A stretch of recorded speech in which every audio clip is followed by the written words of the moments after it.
light practice today. What have you seen from him that's encouraging for his recovery? Well, I defer to our medical group on that. You know, we're gonna confer, and we trust those guys. We're not do anything that would ever put Rudy in harm's way, and when he's ready to go, he'll be ready to go. With how well Fave's been playing at that center position, do you give any thought to changing up how you run the rotation before the injury? Yeah, I think you have to. You know, we've got two terrific players at that spot, and Fave's been better than good. He's been great. So that's the situation we're in, and we need to manage it as best we can and be transparent with the players, and they be transparent with us, and that's how we do things.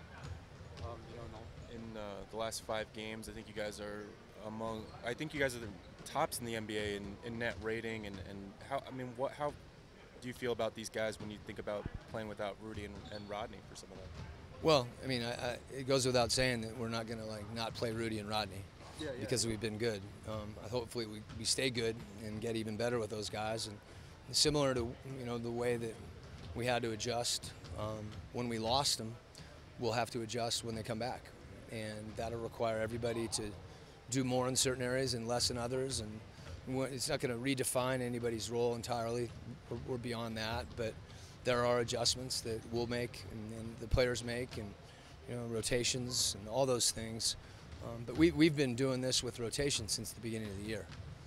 We've been doing it. We do it every game. We did it last game. With Jonas picking up 2 fouls in the first 2 minutes. We've done it with Ricky missing a game because of his Achilles. We've done it with Tabo missing a game. We've done it with Rodney missing a game, previous to this.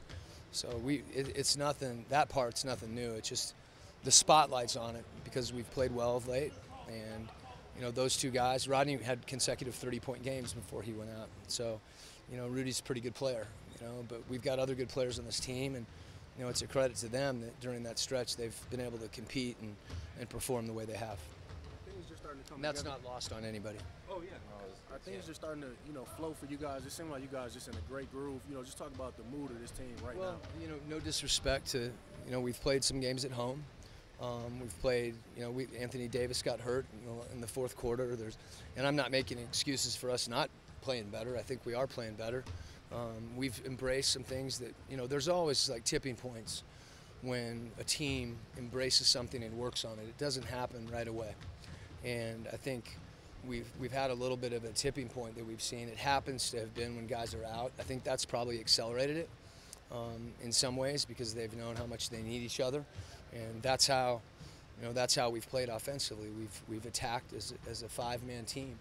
And everybody's spacing, everybody's making the right pass, everybody's doing their job, and no matter who's on the floor, that's how we have to play.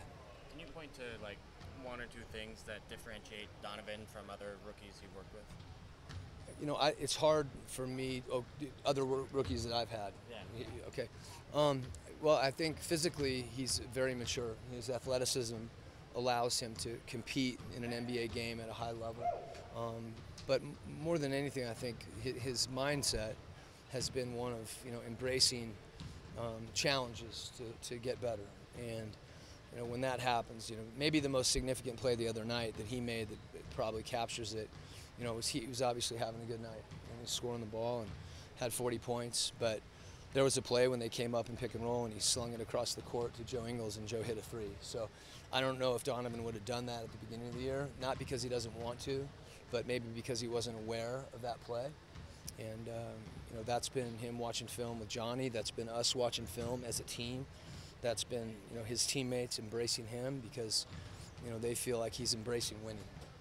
The speed on that pass, is that unique? I mean, there seems to be a pace to his passes. That's something that in addition to the fakes, in addition to the accuracy of the passes, the tempo of the pass. Sometimes a really hard pass like that with tremendous pace. Sometimes a softer pass, and finding the balance based on the situation is what's important. That pass, beat the rotation because it was zipped the way it was, and it had that kind of pace on it. But it was also accurate, So it wasn't. If it had been above his head, he wouldn't have been able to shoot it. Excuse me, Kyle.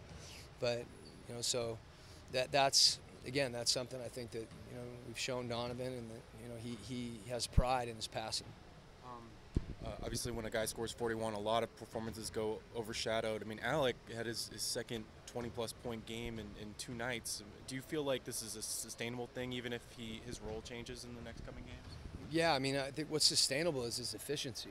You know, what's sustainable, and he's just got to stay focused on it, is, you know, he's laying out on a layup and making a left-hand layup extended. You know, his defense has kind of gone unnoticed. You know, I've showed it in front of the team. I mean, he's in a stance, he's shifted, he's stunting at people. His activity and his discipline have been, you know, much improved, and that's a credit to him. You know, he's worked on it, he's focused on it, and I think when that happens for Alec, you know, that precision, you know, carries over into his offensive game as well. Thanks, Rick. Okay.